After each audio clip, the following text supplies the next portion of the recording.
રાજકોટ શહેર ખાતે એ division police station વિસ્તારમાં કંસારા બજારની શેરીમાં એક પેઢીની દુકાનમાં ચોરી થયેલ, રાતના સમયે ચોરી થયેલ.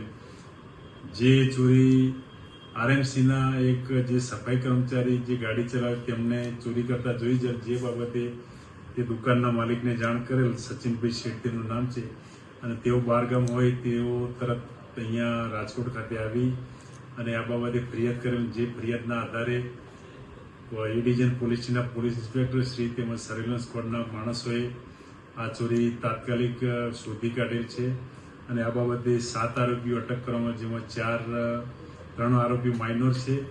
બાકીના 3 આરોપીઓ તેઓએ અગાઉ પણ 3 ચોરીઓ કરેલ છે. તેઓનો હાલમાં કસ્ટડીમાં અટક કરવામાં આવેલ છે અને તેમના રિમાન્ડ લઈ અને કોઈ ચોરીઓ કરેલ છે તે બાબતે વધુ પૂછપરછ કરવામાં. આ ચોરીમાં 4,79,000નો સામાન ગયેલ, જેમાં 1,52,000 રૂપિયા રોકડા હતા, તેમજ ચાંદીની ચમચીઓ, તાંબા પિત્તળના અન્ય વાસણો તેમજ અન્ય આવા નાના વસ્તુઓ દુકાનમાંથી ચોરી ગઈ.